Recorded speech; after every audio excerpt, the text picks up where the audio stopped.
नमस्कार साथियों, कैसे हो आप सभी लोग। स्वागत है आपका हमारे यूट्यूब चैनल पर। आज हम बात करेंगे क्या डिफरेंस होता है सेविंग अकाउंट में और करंट अकाउंट में। तो सबसे पहले मैं आपको सबसे बड़ा डिफरेंस बता दूं।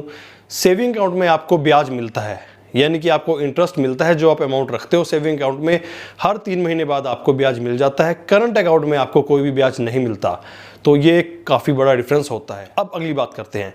जो आपका सेविंग अकाउंट है वो आप अपने सैलरी अकाउंट या आप अपनी सेविंग्स के लिए यूज़ करते हैं, या फिर आप जनरल लेन देन के लिए यूज़ करते हैं, यूपीआई के लिए, या आपने किसी रिश्तेदार को पैसा भेज दिया, उससे पैसा लेना है, तो यहाँ पर सेविंग अकाउंट काम आता है। अब बात करते हैं करंट अकाउंट की, तो वो जनरली बिजनेस ट्रांजैक्शंस को करने के लिए यूज़ होता है। तो आपने किसी से सामान खरीदा, आपने किसी से कोई परचेजिंग की, आपकी फैक्ट्री है, आपने फैक्ट्री का माल आपके पास कहीं से आया, या आपने रॉ मटेरियल लेकर के किसी को कुछ बना करके भेजा, तो उसकी जो लेन देन होती है, आपकी बिजनेस की लेन देन जो है वो आपके करंट अकाउंट में आती है। तो इससे ये बात क्लियर हो जाती है कि जो आपकी डेली ट्रांजैक्शंस हैं, यानी कि लेन देन की जो ज़्यादातर ट्रांजैक्शंस है वो आप अपने करंट अकाउंट में कर सकते हैं और उसमें ज़्यादातर कोई रोक नहीं होती।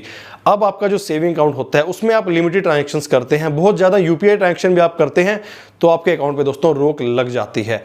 और जो आपकी सेविंग अकाउंट होता है तो ज़्यादातर बैंक्स दोस्तों उस पर अगर आप जरूरत से ज़्यादा ट्रांजैक्शंस करते हैं तो उस पर एक आपको चार्ज भी किया जाता है। लेकिन करंट अकाउंट डिपेंड करता है उसकी नेचर क्या है। कुछ एक बेसिक करंट अकाउंट्स होते हैं, कुछ एक प्रीमियम करंट अकाउंट होते हैं, तो डिपेंड करता है किस तरह का करंट अकाउंट है, वहाँ पर आपको कुछ सुविधाएँ दोस्तों बेहतर मिलती हैं। हर रोज़ और फ्रीक्वेंट ट्रांजैक्शंस के लिए हो गया आपका करंट अकाउंट, और लिमिटेड ट्रांजैक्शंस के लिए हो गया आपका सेविंग अकाउंट। दोस्तों जो करंट अकाउंट होता है वो नॉर्मली या तो गवर्नमेंट अकाउंट्स होते हैं, या फर्म के यानी फैक्ट्रीज के, प्रोफेशनल्स के अकाउंट होते हैं, और जो सेविंग अकाउंट होते हैं वो जनरली इंडिविजुअल अकाउंट होते हैं। तो इसमें आप अपने माता पिता के साथ, अपने परिवार के साथ अकाउंट खोल सकते हैं। यहाँ पर भी आप रिलेशन में अकाउंट खोल सकते हैं, लेकिन वहाँ पर आपकी पोजीशंस क्या है वो आपको डिफाइन करनी होगी। या तो आपकी पार्टनरशिप फर्म होगी, या आप जो भी ऑथराइज सिग्नेटरी उसमें होंगे उसकी आपको एक पोस्ट जो है वो डिफाइन करनी होती है।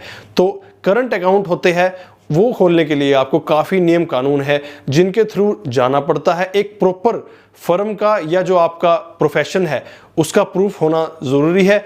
यहाँ पर अगर आप सेविंग अकाउंट खोलते हो तो उसमें कोई ज़्यादा प्रूफ की ज़रूरत नहीं पड़ती।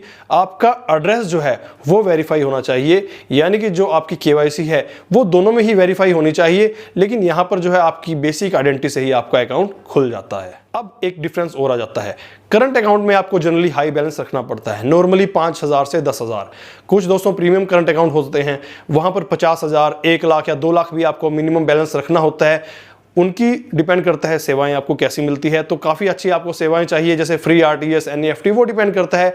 प्रीमियम करंट अकाउंट्स आ जाते हैं, आपको काफ़ी सुविधाएं फ्री मिल जाती हैं, डिमांड ड्राफ्ट जैसे कि हो गया, तो इस तरह की काफ़ी आपको चार्जेस में छूट मिल जाती है। अब बात करते हैं सेविंग अकाउंट की, तो ये जीरो बैलेंस भी होता है और आप प्रीमियम कैटेगरी में भी जा सकते हो। तो प्रीमियम सेविंग अकाउंट भी होते हैं, यहाँ पर भी आपको काफ़ी बेनिफिट्स मिल जाते हैं। तो आपको यहाँ पर जैसे लोन में कंसेशन होगी, आपको लोकल रेंट में कुछ कंसेशन मिल जाती है। तो किस तरह का आपका वेरिएंट है सेविंग अकाउंट का, यहाँ पर भी प्रीमियम अकाउंट्स आते हैं और आपको काफ़ी अच्छे बेनिफिट्स मिल जाते हैं।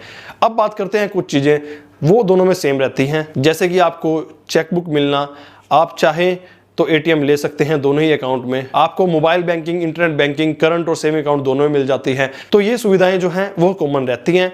तो जनरली बिजनेस या फर्म की नॉन इंडिविजुअल ट्रांजैक्शंस जो होती हैं वो आप कर सकते हो करंट अकाउंट में, और बेसिक इंडिविजुअल ट्रांजैक्शंस हैं वो आप सेविंग अकाउंट में कर सकते हैं। दोस्तों ये जानकारी आपको अच्छी लगी होगी तो वीडियो को लाइक कर देना, और अगर आप हमारे चैनल के साथ नहीं जुड़े हैं तो चैनल को सब्सक्राइब करना।